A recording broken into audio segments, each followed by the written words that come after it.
Kalau Anda menghadapi masalah, apapun itu, seberat apapun, cepat katakan, jangan pakai jeda. Pasti selesai. Nggak ada yang nggak ada solusinya. Insya Allah selesai. Katakan dulu. Ya. Bahkan nanti banyak ditemukan di Quran itu pakai kul, katakan.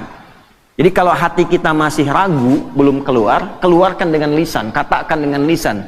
Pasti selesai, pasti bisa. Saya bisa. Ya. Itu kita punya ayatnya, yang praktekkan orang Jepang.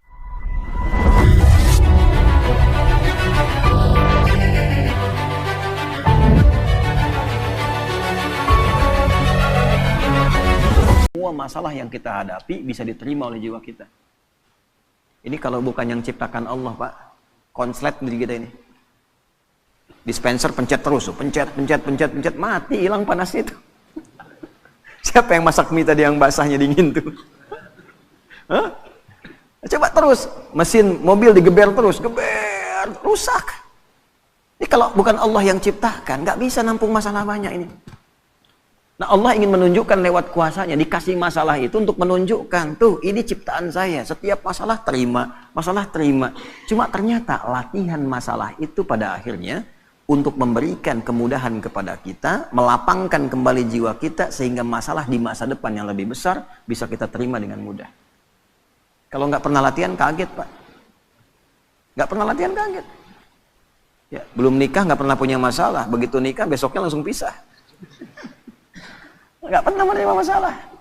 Jadi berbahagialah kalau sedang punya masalah. Karena hakikatnya masalah diberikan untuk memberikan kelapangan pada jiwa. Semua mesti diuji. Kan kemarin kita belajar. Ya, hidup itu standarnya ada ujian. Sukses ada ujian. Sekolah naik tingkat ada ujian. Melewati ujian memberikan ketahanan. Begitu sering diuji makin kuat. Ya, sehingga naik kelasnya lebih cepat. Itu poinnya. Ya, kadang-kadang orang nggak pengen diuji, pengen lulus, kan repot tuh. Ya, baik, nyambung ya. Alam nashrah laka sadrak wa wada'na anka wizrak alladhi anqadha dhahrak. Nah, ini bagian kedua tuh. Muhammad SAW, bukankah aku telah lapangkan keadaan hatimu? Maka jangan engkau sempitkan sehingga engkau sulit mengatasi persoalan yang tengah engkau hadapi. Kalau engkau mau melihat bagaimana kekuatan lapang hatimu itu, cobalah flashback ke belakang. Wa wada'na anka wizra. Bukankah banyak masalah dulu yang pernah aku tuntaskan dan selesaikan? Alladzi anqadha dhahrak, bahkan diantaranya ada yang memberikan beban begitu kuat sehingga terasa dari kepala sampai dengan ujung kaki. Anqadha dhahrak itu ilustrasi, bahasa balaghahnya itu kinayah, ya. Ilustrasinya kalau kita ngangkat beban tuh olahraga. Ya, Pak, siapa ini? Muhadis tuh, muhadis berapa kemampuan ngangkat barbel? 30 kilo, naikin 40 misal. Ya, baik. Yang ngangkat apanya? Tangannya. Tapi yang merah mukanya kan? Yang kembung pipinya. Bukan? Yang manyun bibirnya. Yang getar kakinya. Nah, itu ngangkat beban yang diangkat oleh satu bagian tapi terasa semua bagian tubuh. Diilustrasikan lewat ayat ini, ada beban-beban pekerjaan yang tidak ngangkat barbel secara fisik, nerima masalah, gelap dari ujung kepala sampai ujung kaki. Proyek udah disiapkan, tender udah menang, begitu berangkat tengah jalan batal. Gelap tuh. Ya, ujung kepala sampai ujung kaki itu gelap. Ya, diilustrasikan di surat Ad-Duha, wal-laili idza saja, seperti berada di kegelapan malam. Gelap siang, jalan sempoyongan. Kan? Kasih makan yang enak, nggak ada rasa. Seakan-akan gelap tuh, ujung kepala sampai ujung kaki. Ya. Maka Allah memberikan pesan kepada kita, "Hei, jangan karena sempit hatimu itu yang sudah aku ciptakan lapang, menjadikan engkau gelap dan sempoyongan seakan terkena beban yang begitu berat hanya dengan satu persoalan. Padahal dulu selama engkau hidup, begitu banyak ribuan persoalan yang sudah aku tuntaskan." Ya, maksudnya begini, kalau engkau dengan satu persoalan merasa sempit, coba caranya ingat-ingat ribuan persoalan yang dulu yang pernah aku selesaikan. Apa dengan satu masalah ini engkau menjadi gagal untuk memperluas hatimu, sedangkan yang dulu ribuan telah aku selesaikan? Nah, Ini diterjemahkan ke dalam bahasa psikologi yang singkat tuh begini. Bahasa singkatnya, yang dulu aja selesai, masa yang ini nggak selesai. Gitu bahasa kitanya tuh. Ya. Jadi kalau kita dihadapkan pada persoalan, seberat apapun, lapangkan hati kita. Teknisnya bagaimana? Teknisnya, yang dulu aja selesai. Insya Allah yang ini pun selesai. Kalimat itu ketika keluar dari dalam lisan kita, dari kedalaman jiwa kita, setidaknya secara psikologi akan memberikan kelapangan kepada jiwa. Sehingga solusi kalaupun belum datang, hatinya sudah tenang. Ya. Nah kalau itu nggak muncul, kepanikan itu lebih dahsyat. Kepanikan yang ditunggangi oleh setan itu musibah yang mencelakakan. Jelas ya? Nah, ini bagian pertama tuh. Nah, lalu belum berhenti sampai di sini. Wa rafa'na laka. Nah, ini yang hebat nih. Kamu dengan satu masalah ini seakan-akan semua hilang kamu dapatkan. Padahal aku telah angkat engkau dari status yang terdahulu nggak punya apa-apa sampai punya apa-apa. Rumah mewah, kendaraan bagus, aset banyak, tabungan masih 10 miliar, proyek gagal 50 miliar, langsung nangis seakan-akan gak kenal Allah. Kenapa saya ya Allah yang harus begitu? Kamu nggak ingat dulu nggak punya apa-apa? Aku angkat. Ya, pakaian kamu bagus, mobil kamu gonta-ganti, sampai sekarang yang ganti belum dipakai ke masjid, kata Allah. Rumah yang luas itu belum pernah dipakai sholat sebagian-bagian rumahnya. Ya. Baju yang di lemari itu ada yang belum pernah dipakai ibadah. Tabungan juga belum tentu kamu bawa sampai dengan meninggal. Kenapa hitungan yang begitu luas tidak pernah kamu kemudian pikirkan untuk melapangkan hatimu, tapi karena satu persoalan kamu lupa dengan semua anugerah yang telah aku berikan. Jadi kalau Allah nguji satu hal, ini kesimpulan cepat di ilmu hikmahnya. Allah menguji satu hal yang kita lihat sebagai sesuatu yang gagal, itu tandanya kita diminta mengingat dengan syukur pada sesuatu yang telah kita dapatkan sebelumnya. Kalau mampu mendapatkan itu, maka itu modal awal untuk melipatkan anugerah yang sekarang kita anggap gagal. Gampangnya gini nih, ada proyek nih, ya. Nilainya misalnya 1 miliar. Udah proses bagus. Tiba-tiba di tengah-tengah gagal. Padahal tendernya dapat, kemudian juga penawarannya bagus, disetujui. Begitu kita mau dapatkan, gagal. Maka ayat ini mengajarkan, jangan cepat simpulkan yang salah dulu. Lapangkan hatimu, syukuri dulu, flashback pada yang telah Allah berikan sebelumnya. Nikmati semua itu sehingga merasakan ketenangan pada jiwamu. Begitu ketenangan ada, syukur mengingat yang dulu itu kita hadirkan, maka Allah lipat gandakan dengan datangnya proyek baru yang nilainya lebih dari apa yang pernah kita dapati itu. Diakumulasikan. Itu yang dimaksud la in syakartum la azidannakum. Makanya kalau kita dihadapkan pada sesuatu yang kita rasakan nggak dapat, syukuri dulu yang ada. Begitu bersyukur, Allah tambahkan dengan apa yang belum kita dapatkan. Tapi kadang kitanya nggak sadar. Maaf kita, bukan kita. Kadang orangnya nggak sadar gitu. Kadang orangnya nggak sadar. Tiba-tiba dapat proyek baru, udah nuduh ke Allah, Allah jawab kemudian doanya dikasih, masih juga marah sama Allah. Ya. Padahal dilipat gandakan. Nah itu adab. Ya. Lanjut. Wa rafa'na laka dzikrak. Ini kita ngajinya al-ibratu bi umumil lafzi ya, la bi khususis sababi. Kalau sebabnya khusus ke Rasulullah. Ya Muhammad SAW, aku angkat namamu, aku naikkan statusmu, ya, aku lindungi engkau dengan perlindunganku, aku berikan limpahan harta kepadamu. Jangan sampai celaan dari orang-orang ini membuat engkau kemudian menjadi pesimis, ya, tidak semangat dalam berdakwah, sementara engkau lupa dengan anugerah yang telah aku berikan kepadamu yang sangat melimpah. Ya, jelas ya? Nah, ini ayat move on dari persoalan. Ya, Faiz lamaran misalnya, tiba-tiba tenda sudah siap, gitu kan? Mahar sudah siap, undangan sudah siap, calon belum siap. Tengah-tengah misalnya kena tipes tuh calon. Ya, yang perhatian orang lain, Faiz lagi tugas, kena sama orang misalnya tengah-tengah. Ya, move on. Move on. Wa rafa'na laka dzikrak. Aku telah angkat engkau dengan status yang lain. Ibumu ada, saudarimu ada, kerabatmu ada, apakah tidak ada calon yang lain yang kau bisa dapatkan? Cari. Begitu kemudian kita syukuri dengan nikmat itu, Allah datangkan dengan kualifikasi yang lebih baik. Ya minimal sebelum kiamat kurang 2 hari lah ya. Nikah tuh. Terus lanjutkan. Nah, ini bagus ngaji secara psikologi nih. Kalau dibahas di jurusan psikologi ini luar biasa. Bagaimana cara menguatkan pada jiwa supaya persoalan itu mudah kita terima dan suasana hati menjadi lapang. Selain mengingat kenikmatan yang telah Allah berikan, berupaya meyakinkan diri bahwa persoalan itu ya kita bisa terima dengan baik, maka turun ayat keduanya. Lanjutkan, ya. Fa inna ma'al usri yusra. Nomor 5. Fa.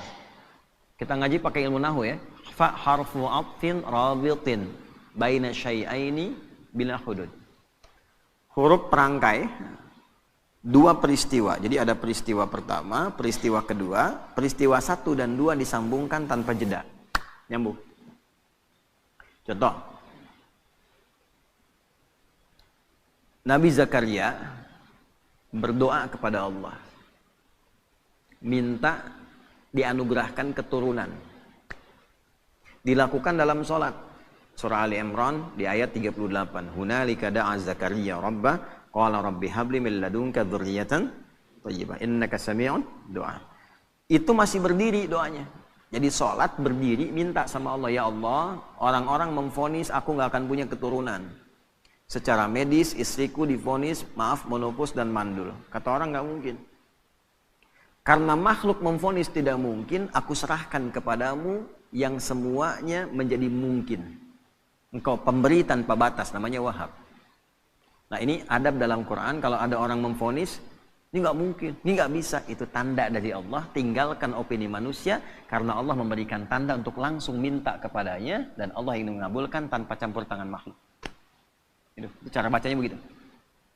Begitu selesai kemudian berdoa, belum selesai sholatnya. Jadi baru tlak doanya selesai, pakai fa ayat 39-nya di Quran surah 3. Fanadathul malaikatu wa huwa qa'imun yusalli fil mihrab annallaha yubashshiruka bi Yahya. Malaikat langsung turun seketika doa selesai, malaikat turun langsung mengabari. Kamu dapat kabar gembira, doamu dijawab oleh Allah, engkau akan punya anak, bahkan Allah yang memberikan langsung namanya Yahya. Ya, artinya hidup. Kata orang mustahil, dari rahim seorang perempuan yang divonis monopus dan mandul, lahir bayi yang hidup. Kata Allah tidak ada yang mustahil, jadi dan hidup dia. Namanya Yahya. Nah, jelas? Terjadinya kapan? Qaimun yusalli fil mihrab, masih berdiri dalam sholat, belum selesai sholatnya. Jadi antara doa dengan jawaban pakai fa, artinya cepat tanpa jeda. Terapkan metode ini, pemahaman ini kepada ayat dimaksud, ayat yang kelima. Fa inna ma'al usri. Kalau sedang punya masalah, sedang dialami, ingin melapangkan hati, cepat, jangan pakai jeda. Inna ma'al usri yusra. Seringkali kita baca terjemah, tapi tidak dialihkan ke bahasa psikologi. Sungguh, di dalam kesulitan itu ada bahasa gampangnya begini, pasti selesai. Gitu. Ya, setiap masalah ada solusinya, bahasa gampangnya pasti selesai. Kalau Anda menghadapi masalah, apapun itu, seberat apapun, cepat katakan, jangan pakai jeda. Pasti selesai. Nggak ada yang nggak ada solusinya. Insya Allah selesai. Katakan dulu. Ya. Bahkan nanti banyak ditemukan di Quran itu pakai kul, katakan. Jadi kalau hati kita masih ragu, belum keluar, keluarkan dengan lisan, katakan dengan lisan. Pasti selesai. Pasti bisa. Saya bisa. Ya. Itu kita punya ayatnya. Yang praktekkan orang Jepang, orang Korea. Dulu tahun 96-97 itu ada acara di TPI, ya Benteng Takeshi namanya, ya Benteng Takeshi itu yang pakai tank tembak-tembakan itu. Begitu mau menaklukkan bentengnya itu, kan langsung itu pemandunya mengatakan, kamu bisa, kamu bisa, kamu bisa. Dipakai itu tuh. Ya. Lalu Korea melihat anak-anak TK di Korea itu disandingkan dengan kemajuan Jepang. Dibawa ke suasana penjajahannya, dibawa di dunia edukasi, diambil di dunia positif. Jadi begitu masuk, sebelum masuk kelas, harus mengalahkan Jepang. Kita bisa, kita bisa. Akhirnya sampai sekarang terjadi. Ya, Jepang bikin Honda, ya Korea bikin Hyundai. Hyundai bacanya Hyundai. Kemudian sana masuk Piala Dunia, ini pun mesti masuk Piala Dunia. Sekarang kita impor pelatihnya gitu kan. Maju sekarang. Itu cuma satu kalimat, cuma satu ayat di Quran, inna ma'al usri. Pasti bisa. Coba bawa tuh di dunia olahraga, pasti bisa. Ya. Kalau bawa atlet ini bisa, nggak ada yang nggak bisa. Bisa. Nah, katakan itu. Waduh, tapi ini mah lawannya. Katakan, tidak ada yang tidak mungkin. Bisa. Bisa aja dulu gitu. Perkara nanti melawannya bagaimana, itu ikhtiar. Bisa aja dulu. Ya. Lakukan dulu, tugas sempurnakan. Misi selesaikan. Ya. Yang pertama dilakukan itu tanamkan pada diri kita, ini bisa nih, nggak ada yang nggak bisa. Nah, itu seorang muslim begitu. Dan itu digunakan sifat ta'dhimun nafsi. Bahasa bebasnya gini, kamu masih nggak yakin dengan saya? Katanya iman. Kau beriman sama saya, tapi ragu dengan ketentuan saya. Berarti kurang sempurna imannya. Ya. Nah, kalau masih ragu, dikuatkan yang kedua. Ini bukan pengulangan, di Quran nggak ada pengulangan. Kaidahnya berbunyi begini, takkidun lima'nan jadid, taksisun lima'nan jadid. Jadi kalau ada seperti diulang, itu sebetulnya penguat kepada makna yang baru, beda dengan yang sebelumnya. Contoh di surat Ar-Rahman itu, fabi ayyi ala'i rabbikuma tukadziban. Berapa kali disebutkan itu? Itu bukan diulang, karena fabi ayyi ala yang kedua beda dengan yang pertama. Fabi ayyi ala yang ketiga beda dengan yang kedua dan yang pertama. Itu dahsyatnya Quran. Nanti kalau sudah masuk surat Ar-Rahman itu, ya kita coba bisa bahas dari 1 sampai yang terakhir itu. Itu antara 1, kedua, ketiga sampai ke terakhir beda semua. Ya. Nah, ini yang kedua seakan-akan kita menemukannya seperti pengulangan. 1 fa inna ma'al usri yusra, 2 inna ma'al usri yusra. Bagaimana menerjemahkannya? Ya, katakan pada dirimu, masalah ini pasti selesai. Tidak ada masalah yang tidak ada solusinya. Kalau kamu belum yakin juga, nah, tegaskan pada jiwamu pasti selesai. Gitu. Jelas? Tidak. Kalau belum yakin juga, tegaskan pada jiwamu. Innama, pakai taukid lagi. Ya, gini, pakai ilmu alatnya. Alatnya namanya di i'rab. Inna harfu nasbin wa taukidin tansibul isma wa tarfa'ul khabara mabniyun 'alal fathi la mahalla lahu minal i'rabi. Ya, paham? Tidak. Inna harfu nasbin wa taukidin, huruf nasab. Apa itu nasab? Kalau belajarnya di nahwu sampai di harokat saja. Huruf yang menjadikan kalimat itu berharokat fathah. Kalau jamak pakai kasrah. Kalau kita ngajinya pakai balaghah, nasab itu ungkapan menanamkan sesuatu dengan kuat tanpa goyah. Nasabar rajulu asahu fil ardi, seseorang menancapkan tongkat di bumi, di tanah, tidak goyah, kuat. Kalau ada kalimat pakai inna di depannya, artinya tancapkan informasi itu dalam hati, jangan pernah ragu. Fa inna ma'al usri yusra, cepat tancapkan dalam hatimu, pasti selesai. Pasti selesai. Tapi ya Allah, kapan selesainya? Tancapkan di hatimu. Yang kedua muncul, pakai taukid. Kan sudah aku tegaskan, tancapkan di hatimu. Jangan berikan celah ragu. Nah, itu maksudnya yang kedua itu. Kadang kan masih ada begitu. Ya. Udah berangkat, siap, laksanakan. Tapi bagaimana Pak keadaannya? Masih nanya aja berangkat. Nah, kalau kita pakai rumus di depan, pakai na, dibalik lagi. Kamu masih nggak percaya dengan keagunganku? Iman kita disoal di situ. Jadi kalau pakai bahasa tingkat tinggi jadi begini, kamu masih beriman nggak sama aku? Gitu kan? Kan bahasa kita kadang-kadang begitu, kamu percaya nggak sama saya? Nah, itu digunakan oleh Al-Quran, logika itu untuk ditarik, untuk meyakinkan jiwa kita. Ya, nah, jelas sampai sini? Nah, jadi setiap ada masalah, apapun itu, yang pertama optimis. Ini bisa dilakukan. Ini selesai. Ini ada solusinya. Jelas? Kalau sampai sini, hanya jadi optimisme pribadi.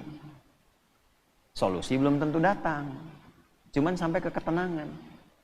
Karena itulah Allah sempurnakan ayatnya. Fa'idha faraghta. Nah, pakai fa lagi, kita pakai ilmu yang tadi. Walaupun hati sudah tenang, tidak menghilangkan ikhtiar kita untuk menyelesaikan persoalan. Kalau sudah tenang, cepat selesaikan dengan ikhtiar. Jangan ditunggu. Alhamdulillah ya Allah, saya sudah tenang. Terima kasih ya Allah. Kini giliran mau menyelesaikannya. Oh tidak. Allah menuntun kita yang ikhtiar. Pakai ilmunya. Pakai tenaganya. Ya. Baik. Lamaran nih. Mus'ab. Oh, udah kemarin ya. Syafiq belum ngomong. Oh. Lamaran. Baru nawarkan ditolak. Sama anaknya kan. Baru ngasih tahu tuh. Tanamkan, pakai ilmunya, ada solusinya. Akan selalu ada jalan keluar. Tenang dulu, ya. Begitu sudah tenang, fa idza faragta fansab. Atur strategi kata Allah. Faragta itu ya selesaikan sampai tuntas, sampai plong. Enggak masuk lewat jalan yang ini, bapaknya kan belum tentu juga nolak. Ya. Ilahi lastulil firdausi ahla wala aqwa 'alan naril jahimi. Fahab li taubatan waghfir dhunubi fa innaka ghafirudz dzambil 'azimi. Duhai ayah. Gitu kan? Memang aku tidak seideal seperti yang mungkin diharapkan di keluarga ini, bagaikan surga firdaus yang didambakan. Tapi perasaanku pada putri bapak sangat begitu dalam, sehingga kalaupun terpisah tidak memberikan perhatian seperti berada dalam neraka jahanam. Fahabli taubatan waghfir dzunubi. Aku menyadari aku punya kekurangan, tapi aku akan tunjukkan bisa menutup itu dengan kehadiran putri Bapak. Mohon dimaklumi, mohon toleransi. Fa innaka ghafirudz dzambil 'azimi. Karena saya yakin Bapak itu pribadi yang penuh kasih dan perhatian. Jadi itu. Ya. Jadi maksudnya apa? Ini kan cuma contoh aja. Nah, anak-anak muda kan banyak di sini. Ya, itu saya kasih ilmu itu dipraktekkan jadi tuh. Ada yang ditolak anaknya 3 kali, bapaknya datengin tuh, ya jadi, ya dalam beberapa hal gitu ya, beberapa kondisi. Nah, saya mau kembalikan pada satu sisi dan hikmah akan datang setelah itu. Kalau ada pekerjaan apapun, tugas di kantor, apapun itu, optimis dulu. Setelah itu ada ketenangan. Nah, kalau sudah tenang, ilmu dipakai. Siapkan strateginya, eksekusinya bagaimana. Nanti kalau kita masuk ke manajemennya itu ada di Al-Baqarah ayat 214 untuk manajemen persoalannya. Solusinya di Ali Imran ayat 142. Ini bukan ilmu takatik ya. Di Quran itu nanti ada numerik tentang keistimewaan angka-angka. Problem 214, Quran surah 2, ayatnya 214 itu posisinya kanan bawah, 214. Begitu diberi solusi, pindah ke surah 3, naik ke atas, paling kiri sebelah atas. Di dari bawah dipindah ke atas. Terus problemnya dipindahkan ke belakang, 142. Quran surah 2, ayatnya 214. Begitu naik ke atas, kiri atas, naik dari bawah ke atas, 2-nya dipindah. Jadi yang 2 itu yang persoalan, dipindahkan ke akhir. Jadi ayat 142. Pembukanya sama. Am hasibtum an tadkhulul jannata. Di Al-Baqarah 214, am hasibtum an tadkhulul jannata. Di Ali Imran 142, am hasibtum an tadkhulul jannata. Am hasibtum an tadkhulul jannata, apa engkau kira mudah meraih kesuksesan yang kau dambakan? Jannah itu jangan selalu diartikan surga. Jannah itu artinya harapan tertinggi yang belum tampak. Kenapa surga disebut jannah? Karena kita berharap dengan tinggi belum tampak sekarang. Ya, nanti ada jannah itu sifat kesuksesan, pekerjaan sukses, belum kelihatan, belum nampak sekarang disebut jannah. Ya. Makanya kenapa orang Arab itu ingin mendapati dan memiliki kebun yang luas, rindang, ada air mengalir dan sebagainya. Karena di sana padang pasir dulu, nggak susah dapatnya. Begitu mereka dapat disebut jannah. Nah, kita itu tiap Jumat itu disunnahkan kan, malamnya Yasin, paginya kan surat Al-Kahfi. Ya, Yasin untuk penguatan secara spiritual. Kalau sudah dekat dengan Allah, kenal dengan Rasulullah, gitu kan, dipraktekkan. Nah, manajemen prakteknya itu, implementasinya itu secara konseptual di surat Al-Kahf sepekan sekali. Kan ada 4 kisah viral tuh tentang pemuda yang konsisten. Yuk, mumpung masih muda harus punya visi. Visi membangun, visi penguatan, visi mencerahkan, visi konsisten pada kebenaran, kan? Setelah itu kisah apa? 2 orang sahabat. Kan 4 kisah tuh. 1 Ashabul Kahf yang para pemuda itu, ya. Yang kedua 2 orang sahabat yang sedang dialog, yang satu kaya, yang satu sahabatnya orang biasa. Ya. Baca ayatnya ya, angkat tangan. Coba kita tes ya, anak-anak muda nih. Coba baca. Jannataini.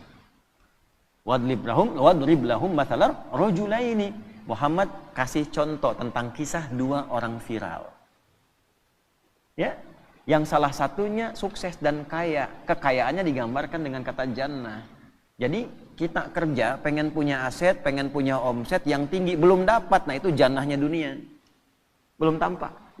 Di akhirat disebut surga, itu jannahnya kita belum tampak sekarang. Sekarang ayatnya dipakai. Am hasibtum an tadkhulul jannah. Apa kamu duga kamu akan sukses dunia akhirat? Bisnis kamu sukses, pelajaran kamu sukses, keluarga kamu sukses. Di akhirat kamu sukses dapat surga. Walamma ya'tikum mathalul ladzina khalau min qablikum, sementara engkau belum diuji untuk mendapatkan kesuksesan itu. Jadi hukum kesuksesan itu harus melewati tangga ujian. Antum kesini kan diuji dulu. Berangkat lewatin macet gitu kan. Setelah itu jalannya berkelok dan sebagainya. Tiba-tiba begitu sampai kan lihat gedung cerah lagi. Harapan tinggi nih. Ya kan? Istirahat nyaman, diuji dengan sahur. Apa tuh? Uji dulu tuh. Dapat nggak? Hidup tuh begitu. Anak mau ke SMP kan diuji dulu di SD. Ya kan? Dan ujian itu harus masuk sistem. Nggak masuk sistem nggak bisa diuji. Allah bikin sistem. Nggak pernah ngikut sistemnya Allah, pengen diuji. Sholat nggak pernah. Baca Quran nggak pernah. Ngaji nggak pernah. Tiba-tiba punya masalah. Datang. Lagi diuji nih. Nggak pernah sekolah ikut ujian. Gitu kan? Nah, balik nih ke yang tadi itu ya. Nah, sementara engkau belum diuji. Jadi ini secara fikihnya kita ambil gini kesimpulannya. Jadi sebetulnya kalau kita mendapatkan ujian itu hasil doa kita. Misal, ya Allah, saya pengen lulus nih ke satu kampus A. Dikirim tuh ujian. Menghafal, belajar, ini diuji dan sebagainya. Itu diturunkan sifat itu untuk mengabulkan permintaan kita. Sama di pekerjaan juga begitu. Ya Allah, saya pengen berkah, dikirimkan nih. Ini ujiannya begini. Nah, sifatnya sesuai kemampuan. La yukallifullahu nafsan illa masathumul ba'sa, yang kecil. Kalau harapan kecil, ujian kecil. Nggak mungkin antum punya cita-cita kecil, ujian besar, itu nggak mungkin. Pasti kecil. Dharra, menengah. Anda punya kalkulasi, proyeknya untuk 50 miliar, tahap menengah. Ya ujiannya pun akan menengah. Wah, sudah naik nih 100 miliar. Wazulzilu. Sudah makin naik lagi. Jadi Allah menyeimbangkan dengan kadar harapan dan cita-cita kita. Artinya, kalau diuji dengan sesuatu yang berat sampai menggoncang kepada hati, tandanya Allah ingin melimpahkan anugerah yang berlipat dari sebelum-sebelumnya. Ya. Diuji masalah rumah tangga sampai menggoncang dan sebagainya. Artinya, kalau kita lulus tuh, insya Allah di dalamnya ada kenikmatan yang lebih besar yang tidak ada sebelumnya. Gitu. Demikian di pekerjaan, demikian di ilmu dan sebagainya. Cara menyelesaikannya bagaimana? Fa'idha faraghta, tenangkan dulu hati, lalu bikin strategi. Strateginya pindah ke Ali Imran. Ayat 142. Sebelum pindah di ujung Al-Baqarah ayat 214, itu kalimatnya begini. Hatta yaqula rasulu walladzina amanu ma'ahu mata nasrullah. Sampai nanti dipaksa ada orang mengatakan begini, ya Allah, kapan ini selesai? Ya Allah, kenapa harus saya? Kapan selesai? Nah, itu kalimat manusiawi yang kadang keluar. Kalau sampai titik itu ada, solusinya langsung turun. Ala. Cuma sayangnya di terjemahan diartikan begini, ketahuilah. Gitu. Padahal ala itu harful ikhbar wa taukid. Huruf yang mengabarkan untuk meyakinkan. Bahasanya begini, ala, yakinkanlah pada dirimu. Allahu Akbar. Nah, gini ya. Kita sedang diuji dengan masalah. Berat masalahnya.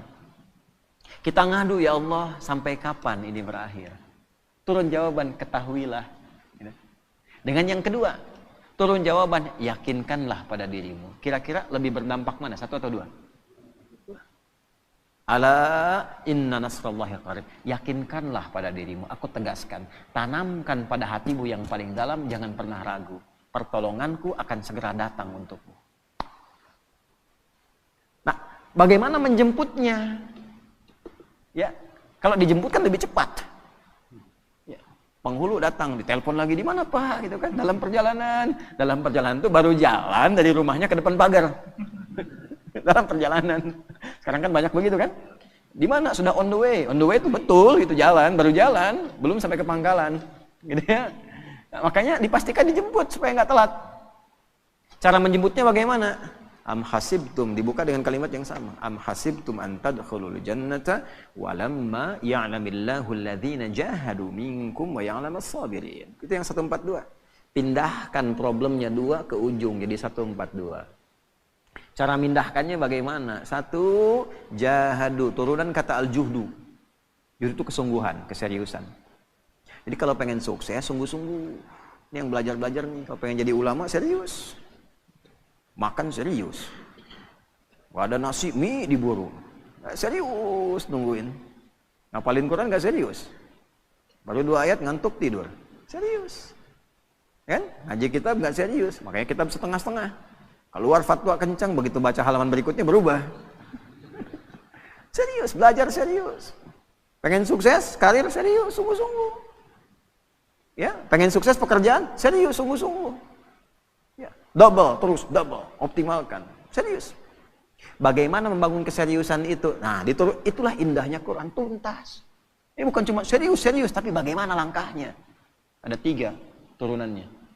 Juhdun itu 3. 1, dari kata juhdun muncul kata ijtihad. Ijtahada yajtahidu. Kesungguhan melahirkan konsep. Mesti terkonsep. Secara konseptual apa? Strateginya apa? Mitigasinya bagaimana? Itulah sebabnya sholat pertama kita disebut subuh. Dari kata asbah, yang sudah siap dengan rencana yang terukur. Jadi nggak ada orang Islam bangun dari tidur kecuali sudah tahu planningnya apa. Jam 7 apa yang dikerjakan, jam 8 ada. Ini iktikaf jam 10 ngapain, jam 12 ngapain, tengah malam ngapain. Terukur. Orang yang punya konsep dan terukur dengan program, maka teratur aktivitasnya. Jelas capaiannya. Ya. Jadi semua terukur, bisa disentuh, bisa dilihat, bisa dijangkau. Terasa. Nah itu ijtihad namanya. Yang kedua, kalau konsep sudah rapi, eksekusi dengan sungguh-sungguh. Itulah jihad. Jihad itu perjuangan fisik, implementasi dari sebuah konsep. Kesungguhan mewujudkan apa yang telah disiapkan, itu jihad namanya. Makanya jihad itu jangan dibatasi pada aspek pertahanan militer saja. Ya, orang tua, ini ayah cari nafkah jihad. Ibu, istri, merawat anak itu jihad. Dari mulai dikandung jihad itu. Ini yang sedang belajar itu jihad. Ya, jihad itu sungguh-sungguh. Jadi jangan alergi dengan kata jihad karena jihad itu positif asalnya. Berjuang dengan sungguh-sungguh, membela bangsa, bela negara, itu jihad. Makanya keluar resolusi jihad. Ini kalau belajar ya, nih saya gambarkan di surah 9 ayat 122 At-Taubah. Ini sekaligus kan kita tersambung live nih, yang dapat LPDP dari negara atau beasiswa keluar, ya, atau ini yang DAU dan ABD Umat yang sekolah-sekolah ke Timur Tengah, ke Al-Azhar lewat Kementerian Agama, LPDP lewat Kementerian Pendidikan dan Kebudayaan dan sebagainya. Itu kalau dia Muslim yang dapat dan dia beriman, berlaku ayat ini. Wa ma kanal mu'minuna liyanfiru kaffah. Kan? Falaula nafara min kulli firqatin minhum ta'ifah liyatafaqahu fid din. Tidaklah semua orang yang beriman itu ingin tergerak berjuangnya secara fisik semua. Mesti ada di antara mereka kalangan intelektualnya. Dan intelektual ini diwujudkan dengan belajar yang sungguh-sungguh. Tafakuh itu sampai paham. Asalnya faqih. Faqih itu mengerti. Mana faqih? Faqih. Nah, mengerti dia sekarang waktunya tidur. Ini nggak ada di sini. Nah, fikih itu paham, mengerti. Ya. Tafakuh berusaha sampai paham. Jadi orang beriman tuh gini, kalau belajar sampai ngerti. Ya, duduk paling depan. Nggak paham tanya. Jadi beda antara masuk dengan keluar. Masuk belum paham, keluar harus paham. Itu orang beriman. Bukan duduk paling belakang, nitip absen, nggak pernah nanya, ujian minjem catatan teman gitu kan. Pinter iya, cuman terbatas sampai ujian, habis ujian hilang. Gitu. Syahadi wallahi katanya, ajaban laza. Gharib Indonesia. Jadi orang Afrika datang ke saya bilang, jadi ini Indonesia ini teman saya ajaib nih. Bingung saya. Kenapa? Kemarin ujian. Aneh belajar udah 3 bulan nih katanya. Malamnya itu, besok mau ujian, teman saya si Fulan pinjam catatan. Itu begitu keluar, saya 7,5, dia 8 kan. Saya bilang dia belum tahu sistem SKS tuh. Sistem kebut. Oh sekarang ada yang sejam pak. Itu. Nanti suatu saat kita belajar bagaimana anugerah Allah kepada kita. yang kita syukuri sebagai bagian dari warga negara, bangsa dan masyarakat Indonesia. Orang Indonesia itu luar biasa. Oleh Allah dikasih nikmat yang banyak. Apa aja dari tubuhnya itu selalu istimewa. Saya gambarkan satu lidah aja nih. Kita itu lidah yang paling fleksibel termasuk di dunia. Dipakai bahasa apapun cepat. Silakan Anda lihat ya. Dengan segala hormat, ini untuk menunjukkan saja anugerah ya, tahadus binikmah. Orang India belajar bahasa Inggris, akan kelihatan cengklok Indianya. Selancar-lancarnya orang India bahasa Inggris, akan tetap kelihatan India. Cina pakai bahasa Arab, akan tetap kelihatan Cinanya. Orang kita. Assalamualaikum. Kaifa halak? Masya Allah, Sukabumi. Bedunnya. Ya, saya tugas 2010. Badan besar begini gitu kan, datang nyalamin para jemaah kita. Bisa bahasa Arab pasti, ternyata Sukabumi. Okay. Yang paling menarik udah disapa, Assalamualaikum Syekh, kaifa haluk? Dah abdi mati Tasik. Lisannya luar biasa. Pakai bahasa Inggris kayak orang Inggris. Kalau sudah nggak kelihatan udah persis nggak tahu ini. Ya, antara Asep dengan John itu tipis bedanya tuh. Ya, Agus dengan Kevin tuh bedanya tipis tuh. Nggak kelihatan orangnya, tapi dipakai bahasa apa aja jadi. Bahasa Cina kayak orang Cina. Dialeknya juga bisa dibedakan. Ini Mandarin, ini Hongkong, ini Guangzhou, macam-macam tuh bisa. Dibangga itu kita tuh. Nah, cuman maksud saya begini, balik ke ayat. Kalau kamu sudah belajar, sudah pintar, orang Islam itu belajarnya sampai paham. Duduk paling depan, tanya, ngerti. Ya, jangan sampai keluar dari kelas nggak ngerti. Itu bukan tipikal orang beriman, bukan tipikal orang beriman. Oh, hadisnya jelas kok. Bainama nahnu julusun 'inda Rasulillah sallallahu alaihi wasallam idh tala'a 'alaina rajulun syadidu bayadith thiyabi syadidu sawadi sya'ri la yura 'alaihi atharu safari fala ya'rifu minna ahadun fajalasa ila an-nabi sallallahu alaihi wasallam wa asada rukbatayhi ila rukbatayhi wa kaffahi ala fakhidhihi faqala ya Muhammadun akhbirni 'anil Islam. Itu kan di hadis Muslim, nomor hadis yang ke-8 itu. Ya, malaikat tuh ngajarin sampai nyontoin nyamar gimana cara belajar yang betul. Datang tiba-tiba dengan pakaian yang bersih, mau belajar pakaian bersih. Kalau lusuh tuh udah pasti berpengaruh pada cara menangkap pelajaran. Udah nggak mandi, pakaian seadanya. Tuh, pasti nangkap ilmunya pun seadanya. Sampai di hadisnya detail sekali, rambutnya tersisir rapi. Tidak kelihatan bekas mampir, sehingga energinya fokus belajar. Wah, ini mau datang ke kampus, mampir dulu mie ayam, depannya soto, depannya lagi bubur gitu kan. Energi tinggal sedikit lagi. Begitu nyampe ke kelas, habis tuh. Ya, duduklah paling belakang, nyandar. Bahkan ada yang dicukur sebagian. Ya. Setelah itu apa? Duduk paling depan. Duduk paling depan sampai dekat dengan guru. Sehingga apa? Kalau mic kayak tadi dengung dan sebagainya nggak jelas, di depan jelas. Yang kedua, nggak bisa buka status, pasang status susah depan ustad. Mau ngantuk tahan-tahan, belakang bisa senderan. Ya, terus ada cover lagi kan kadang-kadang. Depan nggak bisa. Memaksa diri kita tuh nyatet, dengarkan. Paling depan. Nah, kalau sudah paham, waliyundziru qaumahum, pulang bangun negerimu, itulah hebatnya Islam. Yang nonton-nonton nih diaspora nih, pulang. Ya. Jangan andalkan pemerintah, anggaran sekian, tapi bagaimana kami? Orang beriman itu ciptakan kondisinya. Kamu yang kreatif, jangan selalu harus difasilitasi. Untuk apa jauh-jauh sekolah kalau nggak bisa bikin sesuatu? Sifat Quran pulang dan detil kalimatnya, waliyundziru qaumahum, pulang bangun desamu. Orang mana? Tangerang. Orang mana? Medan. Pulang ke Medan. Medannya di mana? Di Medannya tuh. Ya. Benar tuh. Ya. Mana Semarang? Udah boleh lali gitu kan? Nggak apa-apa, bagus. Semarang, Klaten kan, dari Semarang 2 jam lagi, kan nggak apa-apa. Medan di mana? Medannya pulang ke Medan. Medan ke Medan, Tangerang pulang ke Tangerang, Garut pulang ke Garut. Ya, pulang ke masing-masing. Nanti di masing-masing itu bangun desanya masing-masing dengan kepakarannya. Insinyur apa? Daerahnya apa? Hebatnya itu mitigasi. Sebelum berangkat, oh saya dari Goa nih. Misal Sulawesi. Daerah saya butuh ini, dapatlah beasiswa. Berangkat dia ke situ sesuai jurusan, pulang bangun desanya. Kalau semua pelajar begini di negeri kita, maju Indonesia itu. Dan itu sifat iman di dalamnya. Orang beriman itu begitu. Jadi cinta kepada negara, cinta negeri itu tidak hanya diwujudkan dengan kata-kata, ditunjukkan. Kamu pelajar begini mencintai negerimu. Kamu pengusaha begini mencintai negerimu. Yang paling hebat tuh begini, kamu makan di Indonesia, minum di Indonesia, kerja di Indonesia. tapi belum bisa memberikan sesuatu bahkan untuk orang yang mensuplai kekayaan kamu itu, maka keluar zakat. Gitu. Keluar infak. Nah, skema infak itu bukan ke pusat dulu, di daerah kita bekerja dulu, beraktivitas. Bantu itu supaya sama-sama sukses. Jadi semua itu ada babnya, yang ilmu didharma baktikan, yang kaya didharma baktikan, ya kan? Jangan sampai makan di sini, minum di sini, harta dibawa keluar, ya kan? Yang dibangun yang di luar, di dalam nggak dapat apa-apa. Itu bukan tipikal orang beriman. Ini kita ngaji Quran ya, sebagai spirit orang Islam, apalagi Ramadan. Nah, jadi itu sifatnya. Ya, jahadu, jihad. Termasuk di bidang militer, negara kita butuh, hadir kita. Niatnya apa? Membuktikan keimanan kita. Makanya nggak bisa dipisahkan tuh antara sifat-sifat spiritual ya dengan sifat-sifat pengabdian sosial.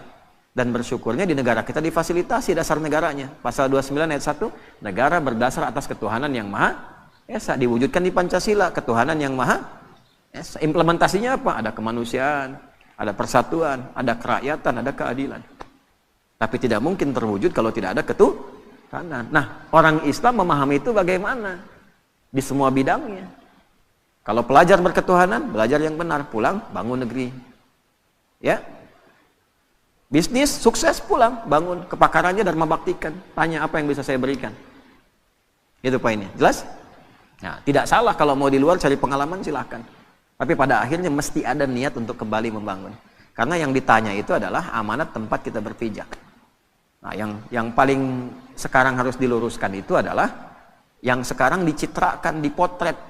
Nggak pengen yang itu muncul, maka ada yang bikin tuh, dibikin-bikin. Jihad itu ekstrim, jihad itu teror gitu. Kita dibelokkan dari makna yang sesungguhnya, sehingga anti dengan kalimat jihad itu. Padahal itu positif. Seakan-akan hilang di fikih. Dipahaminya nembak orang dibikin jihad, judulnya. Bom orang dibikin jihad. Itu yang salah. Nabi sudah mewanti-wanti dari dulu. Hati-hati itu di hadis Muslim. Akan ada orang yang kelihatan seperti sholat, seperti puasa, seperti zakat. Tapi ternyata dalam saat yang sama mencela orang. Syatama hadza wa qadzafa hadza, menuduh orang. Itu level yang kecil-kecil ya. Wa daraba hadza, senangnya kelahi. Ya, kelihatannya sholat, tapi keras. Kerasnya itu tidak pada tempatnya. Kelahi, caci maki, ya. Puncaknya apa? Wasafa kadama hadza, menumpahkan darah dan membawa nilai agama di dalamnya.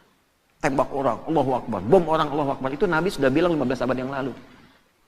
Ya, hati-hati kata Nabi itu, hati-hati. Orang yang seperti itu nanti perbuatan buruknya akan menghilangkan amal baiknya. Sholat nih, setelah sholat mencaci, nggak tanggung yang dicaci imamnya misalnya. Ya, misal saja, misal. Itu pahala sholatnya langsung ditransfer ke imamnya, selesai. Kalau habis gak punya lagi modal baik, maka keburukan si imam yang jelek misalnya itu ditimpakan kepada orang bicara tadi. Fatuli hafidnar, dilemparkan ke neraka tuh.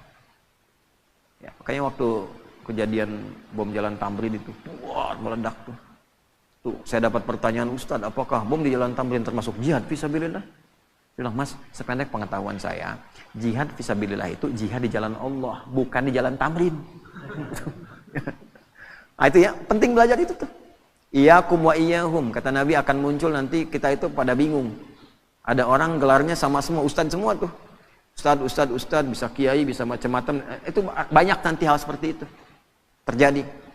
Lalu yuhadditsunakum bima lam tasma'uhu aw yasma'unahu aba'ukum. Bikin kamu bingung. Ini agama bukan, benar bukan, lain bukan. Iyakum wa iyahum, kembali ke standar. Standarnya Qur'annya ini, hadisnya ini, ulama kita ngajarin ini. Kalau sudah masyhur itu dan menyalahi, iyakum, tinggalkan saja. Kalau tidak ada pengikutnya nanti hilang sendiri. Itu. Nah, cuman problemnya kadang pasar bebas. Di kita itu gini, sudah tahu salah tapi ada aja pengikutnya. Kan kita tahu setelah Nabi Muhammad tidak ada nabi baru. Kita tahu itu palsu tapi ada aja pengikutnya tuh. Ya? Nah, itu problem. Fa idza faraghta fansab. Jadi kalau ada masalah selesaikan, jangan didiamkan. Selesaikan. Tuntaskan. Kalau didiamkan terakumulasi. Tenangkan hati, selesaikan, jangan ditunda-tunda. Cepat, pakai fa idza faraghta fansab. Dan terakhir, wa ila rabbika tawakkal. Sudah, yang aku tugaskan sebagai penutup, kata Allah, yang aku tugaskan kamu ikhtiar, bukan menentukan hasil. Jadi kalau kerja, jangan orientasi pada hasil, nanti kecewa ujungnya. Gitu. Hasil itu prerogatif siapa? Allah. Yang tahu maslahat bukan siapa?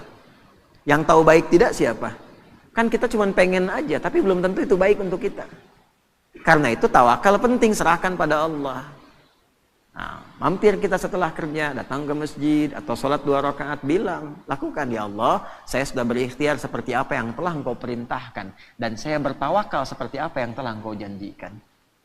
Jika dengan semua ikhtiar yang telah saya lakukan belum mampu menghadirkan apa yang Engkau janjikan, maka mohon berikan petunjuk kepada saya dengan cara apa lagi saya mesti menjemput apa yang Engkau janjikan. Kan rezeki itu dijanjikan, wa fis sama'i rizqukum wa ma, rizkimu sudah aku tuliskan, kamu bergerak, aku berikan, aku janji itu. Kita nagih, cuma nagih dengan cara yang benar, nggak pernah ikhtiar nagih, ya kan? Nah, jadi itu tuh. Jadi kalau Anda kerja, orientasinya hasil, nanti kecewa. Udah saya siapin, udah rapi, udah gini, ya nggak jadi. Sebenarnya Allah mau apa ya? Dia mau apa? Itu. Nah ini poinnya. Seringkali kita lulus dari rukun iman itu cuma 5, yang ke-6 jarang. Padahal dibuka dengan iman, yakin, nggak boleh ragu. Ini tiangnya 6 nih, nanti ada barcode di setiap tiang, bisa di-scan. Ya, ini 6 nih menggambarkan rukun iman. Jadi kalau ke masjid harus hatam keimanan itu. Di luar menara 5 tingkat rukun Islam, nanti boleh ada tangganya. Di setiap tingkatan itu ada spot untuk istirahat, nanti barcode-nya di-scan. Di situ ada penjelasan. Iman pada Allah, malaikat, kitab, rasul, kiamat, yang terenam qada dan qadar. Hatam di Allah, hatam di malaikat, sampai hari kiamat kita yakin ada. Tapi begitu qada dan qadar, bicara takdir, seringkali gagal di situ. Ya, seringkali gagal di situ. Kenapa harus saya ya Allah? Kenapa harus begini ya Allah? Katanya iman. Jelas ya? Nah, itulah al-insyirah. Orang yang sudah bisa mengimplementasikan ini dalam kehidupan, maka hidupnya cenderung lebih lapang.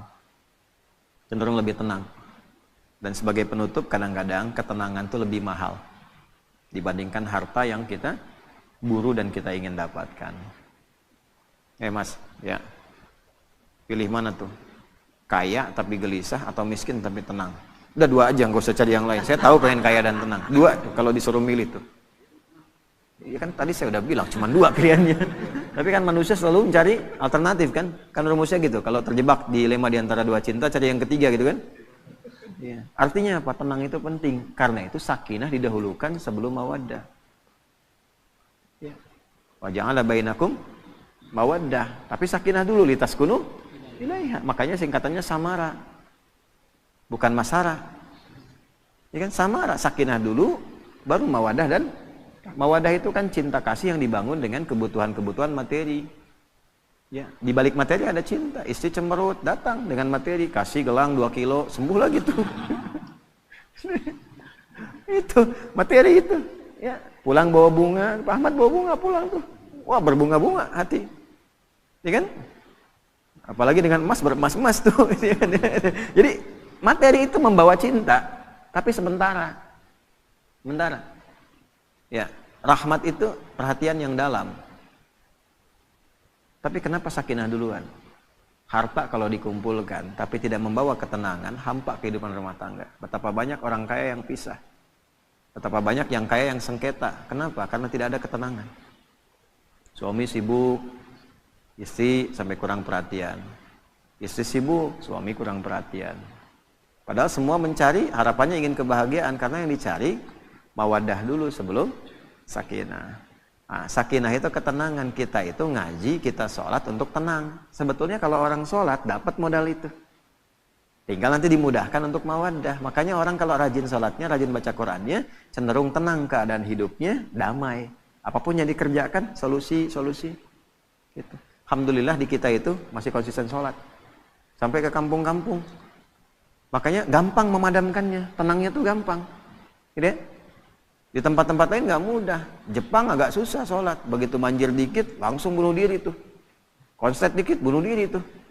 Ya, kita banjir berenang. Ya konslet biasa aja gitu kan. Tungguin, sabar gitu kan. Padahal rekening listrik kalau telat bayar diputus itu. Ya, maaf PLN ini kan live itu. Ya, contoh aja ya begitu. Alhamdulillah kita syukuri. Ya. Baik, ini yang kita bahas di pertemuan subuh kali ini. Semoga Allah merahmati kita, memaafkan kita, memberikan kemampuan untuk mengamalkan apa yang kita pelajari, dan menjadikan pengamalan itu dapat membangun negeri, memakmurkan tempat yang kita pijak, dan mudah-mudahan itu dijadikan sebagai ibadah yang meringankan hisab kita di akhirat nanti. Allahumma taqabbal minna innaka antas sami'ul alim, tub 'alaina innaka antat tawwabur rahim. Allahumma rabbana atina fid dunya hasanah fil akhirati hasanah wa qina adzabannar. Ati anfusana taqwaha wa zakkiha anta khairu man zakkaha anta waliyuha wa maulaha. Wa sallallahu ala sayyidina Muhammad wa ala alihi wa sahbihi ajma'in wa akhiru da'wana alhamdulillahi rabbil alamin.